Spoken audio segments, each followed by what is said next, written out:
here to present my PhD thesis on the topic of financial well-being of households in Uganda.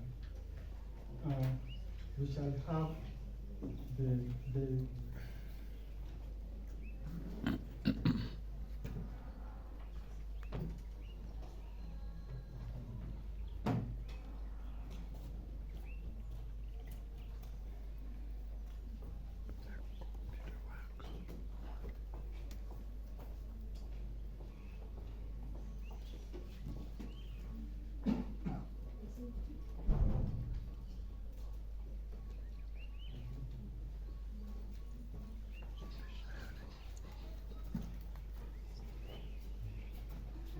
we shall start with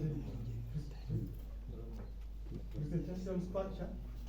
To start with the background, problem statement and conceptual framework, methodology, findings, discussions. Then we shall go to limitation and future study for future research. Globally, financial well-being has become an area of concern to both the academia and non-academia, such as practitioners, policymakers, and researchers. This is because of the role financial well-being plays in household livelihood. Financial well-being plays a very critical role in our livelihood as a household. Additionally, both international and national initiatives such as Sustainable Development Goals. To start with, the Sustainable Development Goal 1, that talks about poverty elimination. 3 talks about promote good health and improve well-being. 8 talks about promoting economic growth among the household. Then 10 talking about reduction in income inequalities, plus national development planning 2 and Uganda Vision 2040 have also come up on action to give support to households' financial well-being. However, in Uganda, government programs that has been put in place to improve households' financial well-being has not yielded much, such programs like Emyoga, Operational Health Situation, including the Parity Development Model, which is ongoing, has not yielded the expected results. Additionally, the studies that was carried out by UBOS in 2021 has proved that most households in Uganda of over 8.3 million Ugandans are faced with their challenges. This was identified in areas of Karamoja, Acholi, Lamu, Puketi, West Nile, and Rwenzori. Therefore, this study sought to investigate factors that affect financial well-being, such as financial literacy, financial inclusion, household behavior in Uganda among the households. Theoretical underpinning of the study. This study adapted to multi-theoretical approach. However, each of them is limited. Therefore, we have to use the multi-theoretical approach. That's consumer theory and theory of reason action. Consumer theory assumes that utility exists in goods and services themselves to make consumer choices. This theory also proposes that utility of goods and services resides in themselves. However, the theory is limited in that it paid less attention to household behavior aspect in order to achieve financial well-being. Therefore, this calls for another theory, that's the theory of reasoned action. Theory of reasoned action assumes human behavior. Secondly, the theory assumes that humans are rational in nature. And thirdly, that human beings are rational in decision making. However, the theory proposes that financial well-being can only be described when households change their behavior in positive direction. But the theory also failed to adequately handle the consumption aspect, which this has been bridged by consumer theory. Problem statement of the study. Despite all government efforts and intervention to improve households' financial well-being through its government programs such as Emyoga, as a already mentioned, operational development model, operational expression, households' financial well-being has remained low. This was also proved by the study that was carried out by UGOS in 2021, which pointed out that in Uganda, 8.3 million people are faced with their challenges. And in those areas that already mentioned, Karamoja, Western, Busoga, and among others. Therefore, this study examined factors that explain financial well-being of households, such as financial literacy, financial inclusion, and household behavior. The theory that were adapted here were consumer theory and theory of resource activity. As already pointed earlier, that each of them is limited. Therefore, mathematical approach were used to guide on the study. We have here figure 1 called conceptual framework that is guided our study. From the conceptual framework, here it shows that both financial literacy and financial inclusion form independent variables. However, each of them is measured differently. Financial literacy is measured using 3 parameters. That's skills, knowledge, and awareness. It implies that households with prior knowledge in finances are in a better position to make use of their planning system, budgeting, saving, including investing. Hence, they improve their financial well-being as compared to households without any knowledge on financial matters. Similarly, financial inclusion is measured in 4 dimensions. That's access, usage, accessibility, and affordability. It also implies that households which has access to finances from financial institutions, only consuming financial products or services such as banks account, credit, payments, and insurance, are in a better position to improve their welfare as compared to households without having access to finances from financial institutions. Household behavior forms mediating variable and is being measured through 3 dimensions: consumption, saving, and attitude lifestyle. And then, therefore, financial well-being is our dependent variable and has been measured using 2 major parameters here: cash flow management and quality of life. However, both of them have been measured through some dimensions such as income, liquidity, and investment. From the arrows, it implies that financial literacy leads to financial inclusion. Financial literacy leads to financial well-being. And also, financial literacy leads to household behaviors. Similarly, financial inclusion leads to directly financial well-being, and also it leads directly to household behavior. And therefore, household behavior mediates the relationship between financial literacy and financial well-being on financial inclusion, on financial well-being. This is our purpose of the study. Our purpose of the study was to examine the relationship between financial well-being and financial literacy, financial inclusion, and household behavior, as it is a key determinant of households among households in Uganda. However, this was achieved through 7 objectives and 7 hypotheses, as follows on the table. Objective 1 is that to examine the relationship between financial literacy and financial well-being among households in Uganda. The hypothesis here is that there is a positive relationship between financial literacy and financial well-being among households in Uganda.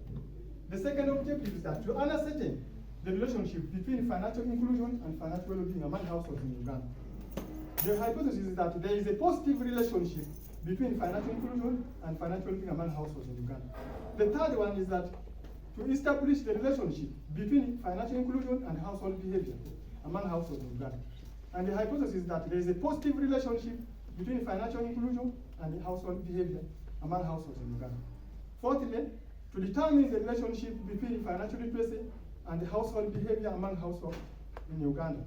There's a positive relationship between financial literacy and household behavior among households in Uganda. The fifth is that to assess the relationship between household behavior and financial well-being among households in Uganda.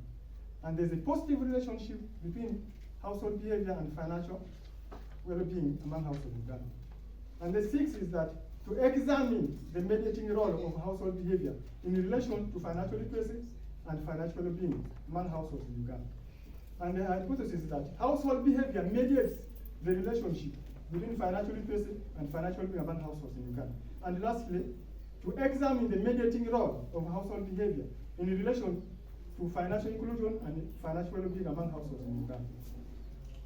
Household behavior mediates the relationship between financial inclusion and financial well-being among households in Uganda. Therefore, we have our research question here, that what are the perceptions of financial well-being among households in Uganda? Methodology. Ontologically and epistemologically, this study adapted critical realism.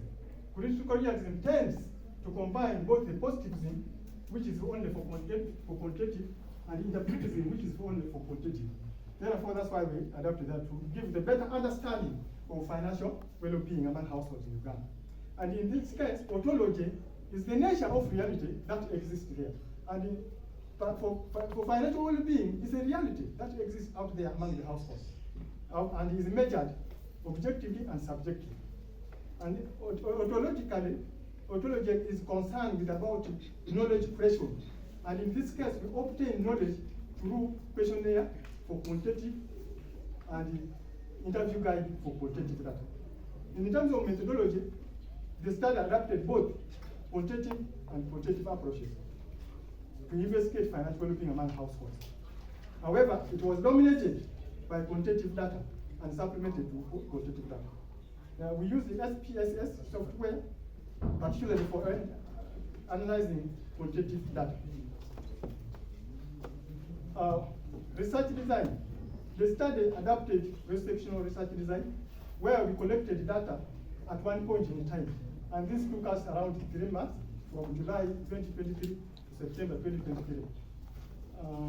We also used the mixed method through translation, where we first collected quantitative data alone, we analyzed, and then we went to collect quantitative data and analyze.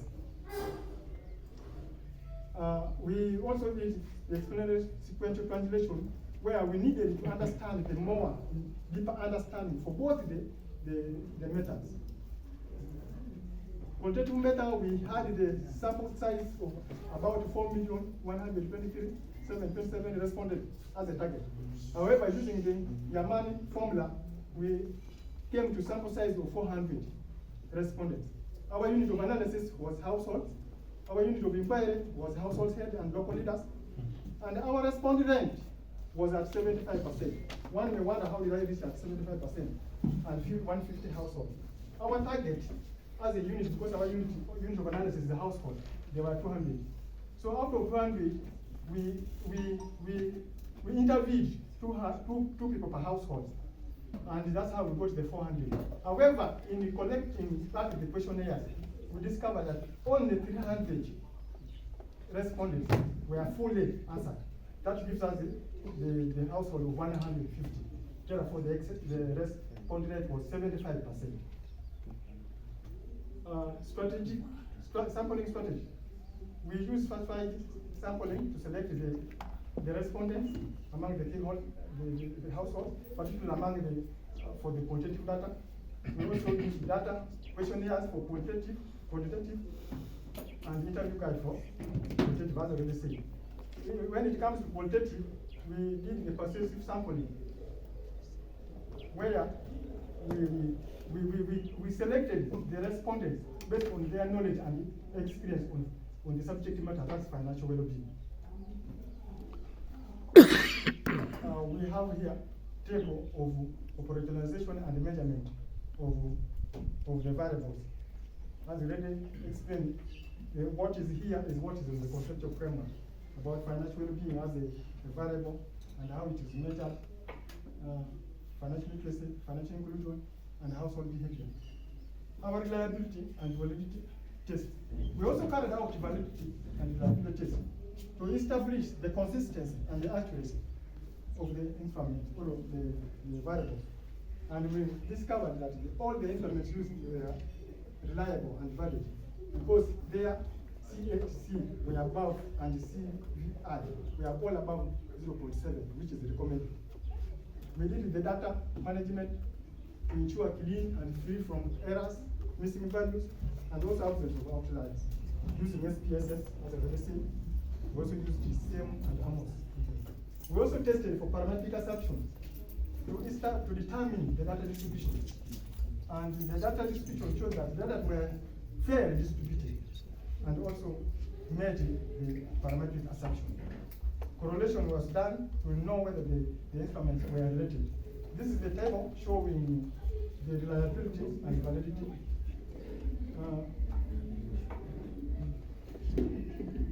It's not showing. The IT.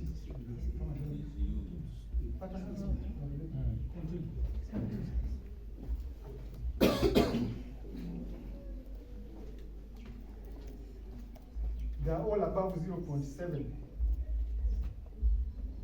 So here is how we analyze the qualitative data. Sampling procedures. Like I already said, we use the persuasive sampling to select the key informers who are more knowledgeable in this area and experience.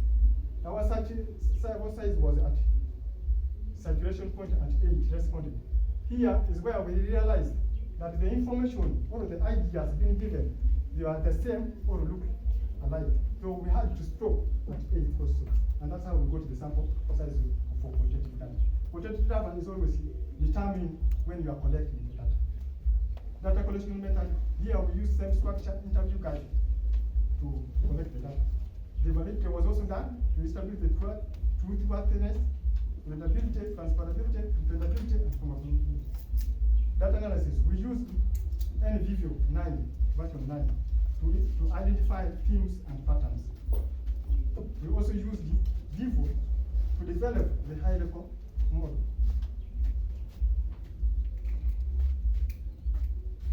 That's the table showing our mean and deviation, that how related they are. And they are significant at 0.01 level, which is good. Well, participants characteristics. Here, it shows that most age people whom we interviewed on this household, they are between the age of 18 to 29, with the 24.5%. Therefore, it was the highest compared to the rest. When it comes to gender, male dominated with 54.8% as compared to female with 45.3%. Then in literacy rate, the majority of the household we interviewed, we realized that most of them went to school. And it had a percentage of 92.5% as compared to the one who never went to school with 7.5%. Continue. In terms of the household size, the majority had household size members of 5 to 9 with 71.5% as compared to the rest. And then most of the people were living in permanent houses with 84%. Most people had lived between 11 to 14 years, 36.5%. And then here it shows that cooking fuel, the majority were using majorly charcoal with 46.5%.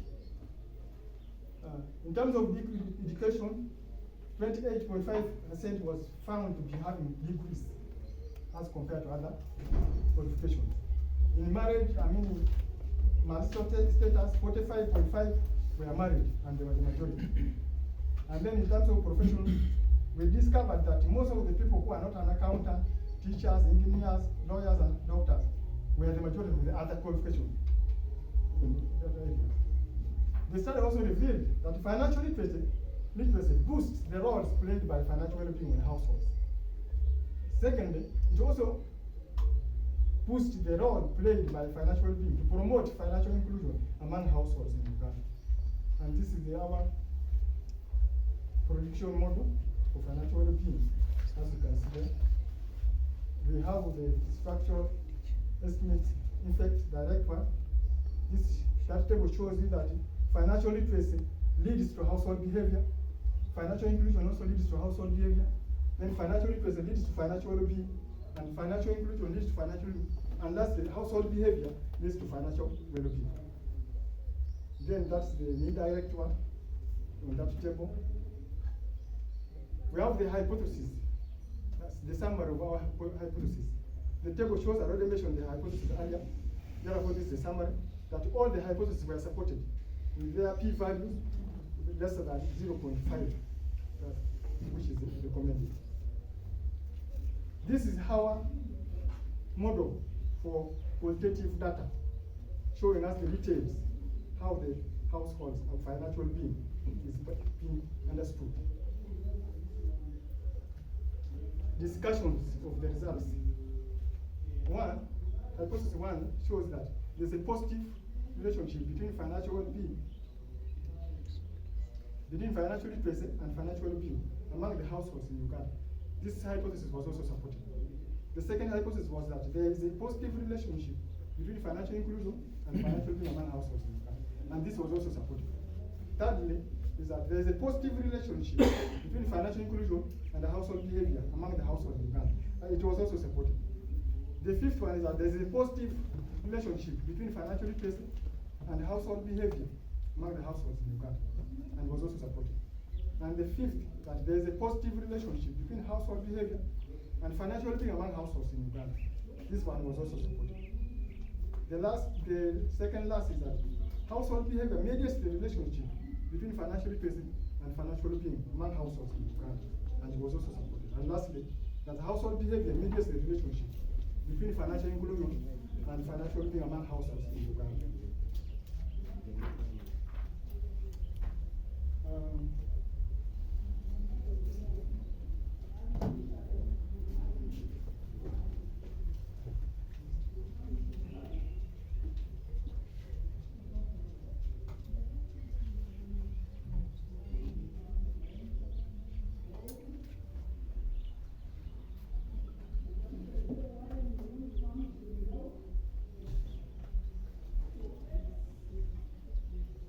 We have the theoretical implications. Here we realize that by mixing the two theories, that's consumer theory and theory of reasoned action, that the study provides an explanation for multinational, multidimensional financial well-being among households. The theory also establishes that financial literacy, financial inclusion, and household behavior explain the impact on financial well-being. Among the variables investigated, financial literacy and financial well-being, inclusion, were captured from consumer theory, and household behavior was captured from TRA in explaining financial well-being.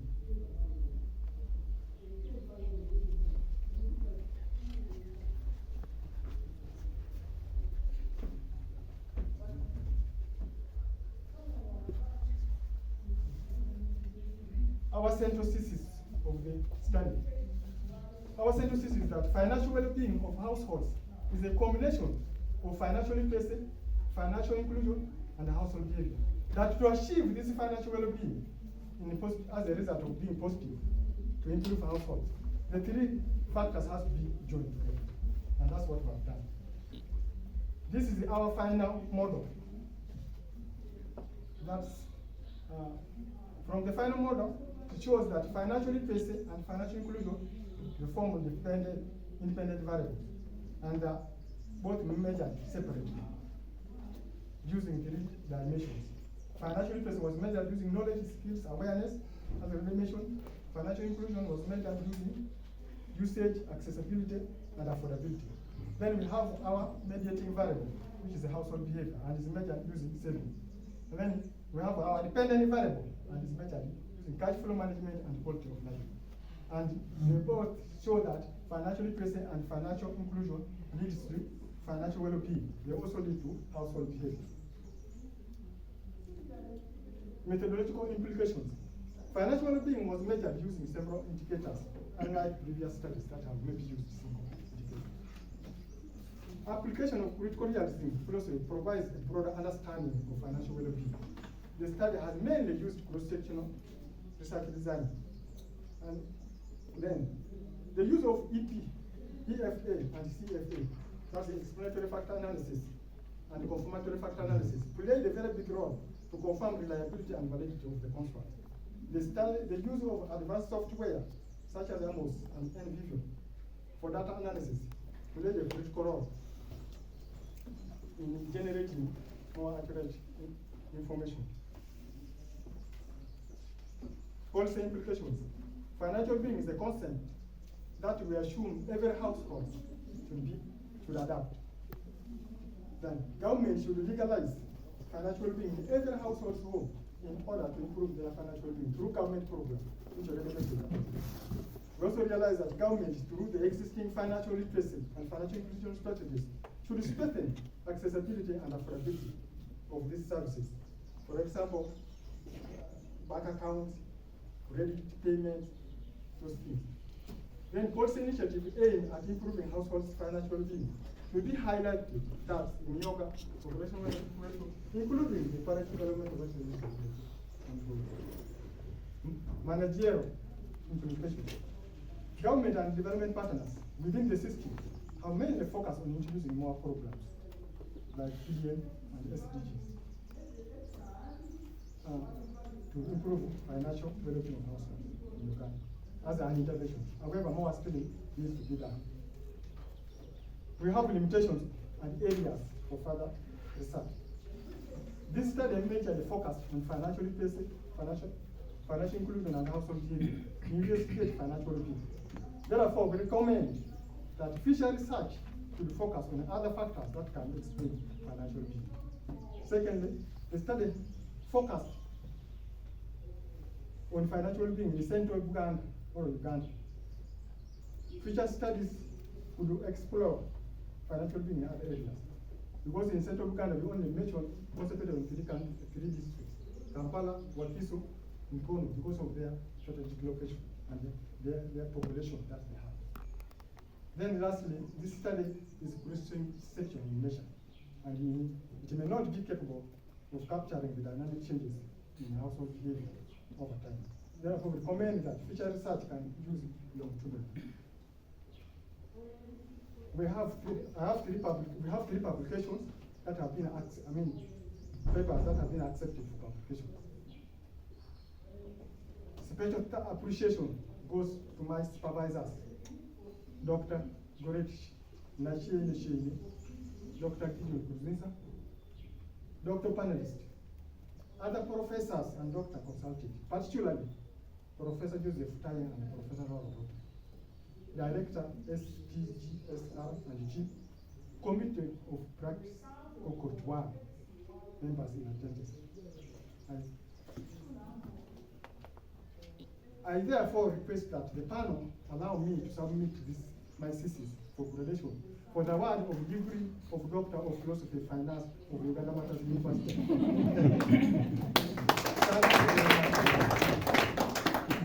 Thank you very much, Mr. OKODOI.